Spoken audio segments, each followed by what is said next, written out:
Unbelievable. But then again, it is what it is. It's the sign of the times, and my guests today, both in their 20s, mid-20s at that, this is what it's come to. Social media. If you are on social media, and if you are not, this is the show for you. We're going to explain what it's like to be on social media, how you can get on, whether it's Facebook, Twitter, Instagram, you name it. We'll talk about it, because these kids, and I call them kids very affectionately, they own the space, literally. I thought I had the most numbers in this country other than the president until last weekend.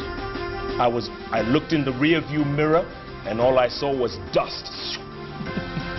My first guest today calls him, his real name is Arthur Mandela, believe it or not. On Twitter he's Xtian Dela.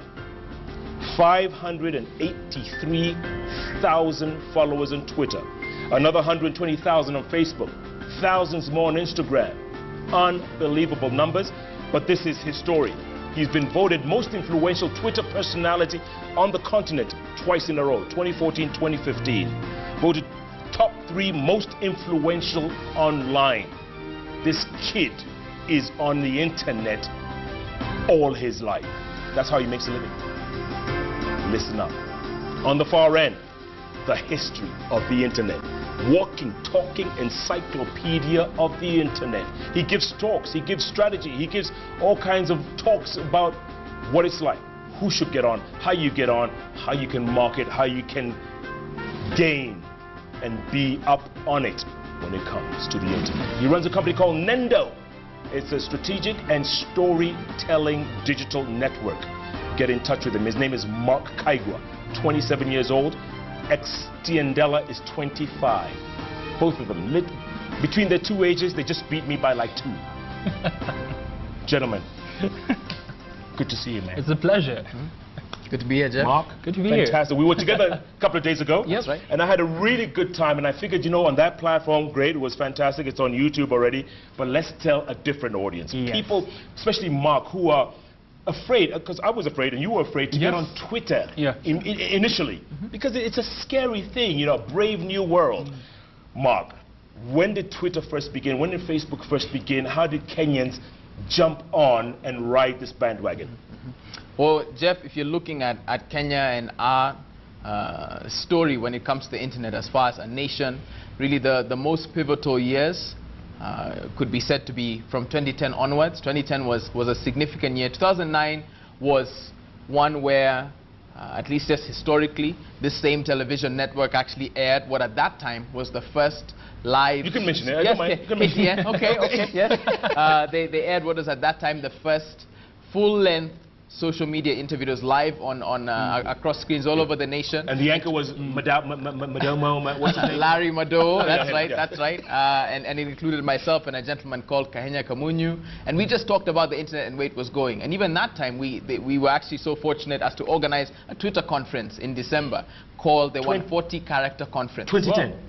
2009. And so 40 people showed up and we talked about just where the internet was going at the time, and many of the names and faces you see now certainly were actually active way back then. But it picked up after 2010, and certainly we've never looked back since 2012, 2013, and well, right now we're living and watching history as it unfolds. Literally. Excellent. Sure. You got onto Twitter 2.5, 3 years ago. 2.5 years ago, yes. What were your numbers like in the beginning? One thing a lot of people don't know about me, how I started on Twitter. You know, Twitter is not like Facebook, and Mark can tell you that. On Twitter, you can change your username. It doesn't matter how many numbers you have. Like, I can go right now and change Xtian Dela to Koinange Jeff, and it becomes your Twitter account, and delete all the tweets there. No. Yes, you can. And so I started on Facebook. I've been online for 8 years. 8 years online. I started off on Facebook. So I had funny pages on Facebook, inspirational pages on Facebook, pages that currently have hit over 1 million likes, 2 million. So what I did, I was going on Facebook, say this is our page, our Twitter page. Please go follow it. Guys come, follow it, and then I change the username, delete all the tweets, go to another page, I grow it. So by the time I was actively joining Twitter, I had around 40, 50, 60,000 people just waiting for me to do something. Wow. Yes.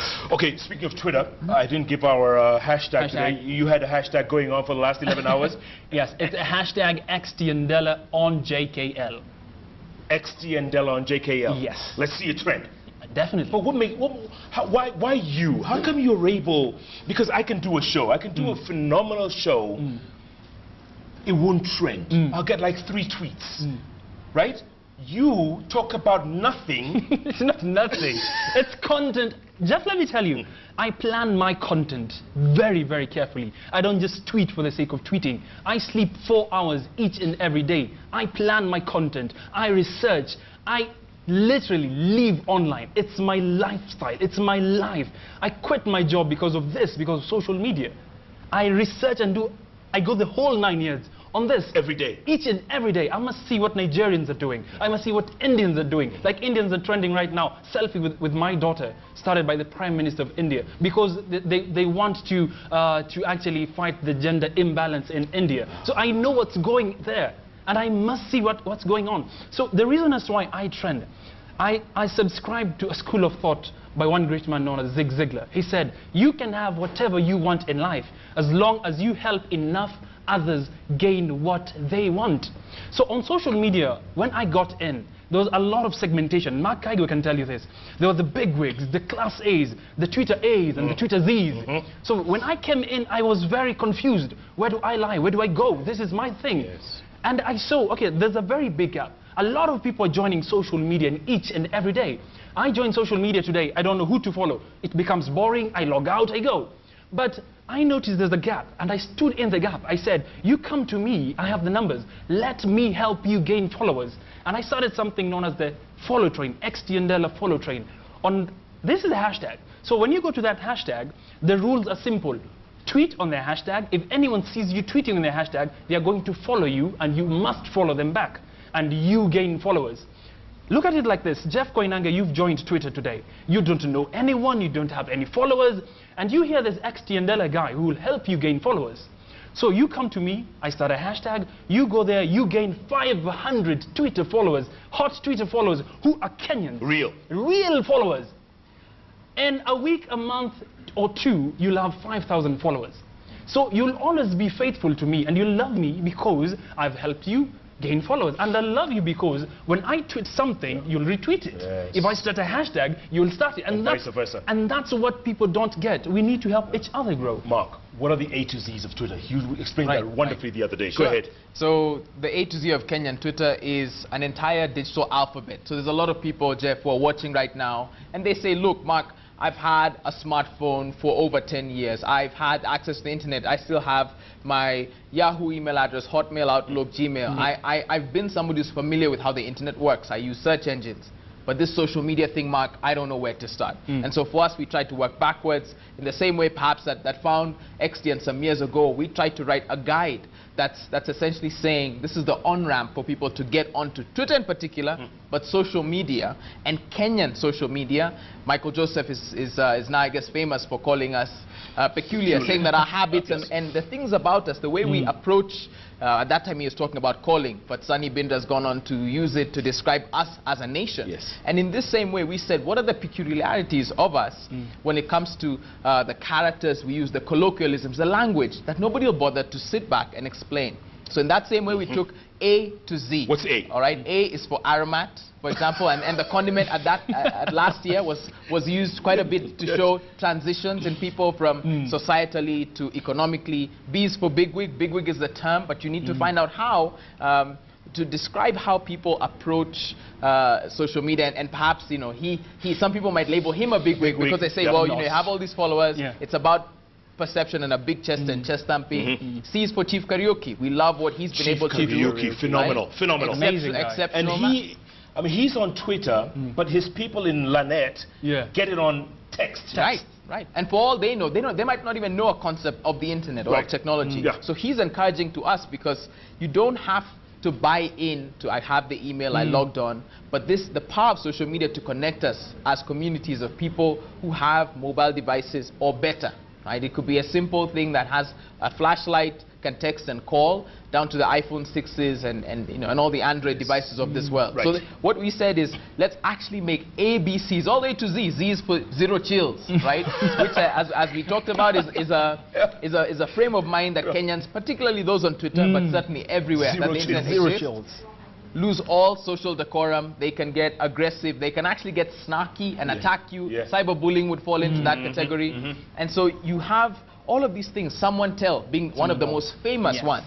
We have a Tell history. us about the big one. Someone Tell. So if you go back, you have CNN, great news organization, and Kenyans being very sore after seeing 2007, 2008, and how Kenya was perceived to the world. So they were watching from their TV set saying, I live here, and of course everything that happened, and it was terribly unfortunate about what happened to us as a nation. However, when Kenyans, particularly those with technology, look to the internet, and Western journalists, they hold them to a very high standard as far as their facts and how they put the perception of the country at risk of a story. So in this case, CNN actually chose to report about a grenade attack that had happened at one of the bus terminuses here. And instead of showing Kenyans as victims of terror, they skewed it. It was one of their local correspondents, the bureau chief at the time, who skewed it to almost make it look as though Kenyans were turning to them on themselves. And Kenyans on Twitter would not have it. They got an actual apology at the time, and subsequently, CNN has actually gone on in the 2013 elections to make another similar gaffe. And these two specific times, that global organization has looked, because lo and behold, these Kenyans on Twitter, these 1 million monthly active users, or 2.8 million, depending on who you ask, they can rally around a topic. And they did this as far back as 2010 and consistently. So when the country's nationhood in some way is threatened, you could be a pastor in Dallas, you could be a televangelist sitting in the US. If you say something out of turn that is misinformed about Kenyans, they'll rally behind this hashtag, Someone Tell, and put your name at the end of it. And it doesn't matter if you're a country either. Someone Tell Tanzania, someone Tell Botswana, someone Tell Nigeria. When the Nigerians made the Harambee Stars train on a football field with no grass, Kenyans noticed this thanks to one journalist who was reporting and said, this is absurd. And Kenyans just found any Nigerian they could find. And what you had was tens and hundreds of thousands of tweets insulting Nigerians who had no idea what was happening, but said, why are these Kenyans insulted? How dare they? And now it became a full-on African war. So we're combative, but only when it comes to defending some kind of national pride. Gentlemen, I want to talk about that after the break. I mean, what makes us so outspoken? Because we are one of the highest tweeting or highest internet savvy nations on the planet, right? Certainly. Top three in Africa. In Africa. Top three in Africa. According to the last research. But excellent. Guys, I'm looking at the trends right now. Lupita is home. Lupita's home. Lost in liquor. Lost in liquor. A few others. What's our hashtag? Xtian Dela on JKL. Okay, let's do that. Let's start. Keep tweeting. Xtian Dela on JKL. On JKL. Wow. I'm going to use you for my... So let's talk about that. Let's talk about Macmende. Yes, that was the other big thing. That's right. Right? And man, who are your followers, man? Kenyans, young guys, ages between 18 to 35. These are the working class. Can you direct that traffic my way? Sure. But you old, bro. You old. Oh! At M Kaigua, at Xtian Dela, at Koinange Jeff. The hashtag is.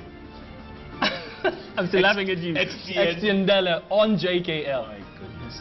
These guys, these are the gurus. They own the space. If you want to get on Twitter, Facebook, Instagram, this is the show to watch. Tell a friend to tell a friend to tell a friend who knows a friend. Do that as we take a break. JKL takes a break. We'll